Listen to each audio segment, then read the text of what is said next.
High বন্ধুরা, আসসালামু আলাইকুম। সবাই কেমন আছেন? আশা করি ভালো আছেন। আজকে আমি রান্না করতে যাচ্ছি ডিম দিয়ে সবজি, আলু, টমেটো কেটে নিচ্ছি, পেঁয়াজ, সিম আছে সাথে, সিমগুলো ধুয়ে নিতেছি। কারণ কেউ তো সবজি দিয়ে ডিম খায় না হয়তো, মূলত আমি প্রবাসে থাকি, তাই আমার এমনিতেই খাবার দাবার খুব সমস্যা। কারণ আমি মাছ মাংস খেতে পারি না, কি করব। তাই আমি ডিম দিয়ে সিম দিয়ে রান্না করতেছি। সিমগুলি ভেজে নিয়েছি, আলুগুলি আগেই ভেজে রেখেছি। আমি আবার একটু সব কিছুতে কষানো কষানো পছন্দ করি, জানি না কে কীরকম পছন্দ করে, যার যার পছন্দ তার তার মতো। আমি সব কিছু ভেজে নিচ্ছি, আলু ভেজে নিলাম। এখন সিমগুলিও পুরোপুরি হয়নি, কিছুক্ষণ বাকি আছে, ভাজা হয়ে যাবে। হয়ে গেলে সিমগুলি তুলে ফেলবো, তারপরে পেঁয়াজ দিয়ে দিচ্ছি।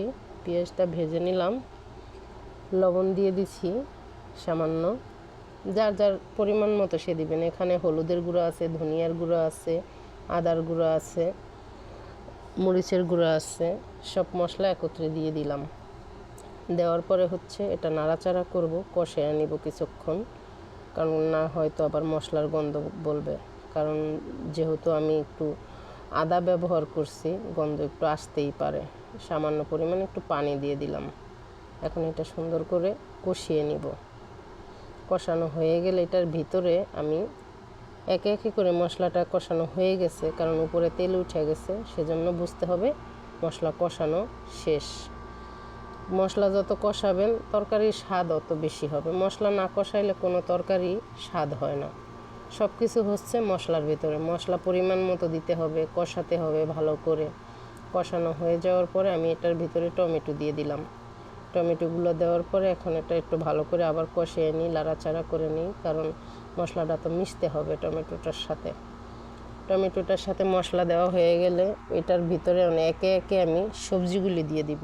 সিম দিয়ে দিলাম প্রথমে, তারপরে এখন আপনার নেড়ে চেড়ে মশলাটার সাথে মিশিয়ে নিব। মেশানো হয়ে গেলে উপরে আবার আপনার আলু আছে, ওগুলি দিয়ে দিতে হবে।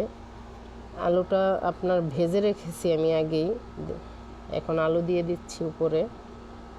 এখন নাড়াচাড়া করে সামান্য অল্প জাজে রাখতে হবে, কারণ আমার প্রতিটা তরকারি আগে ভেজে নিছি।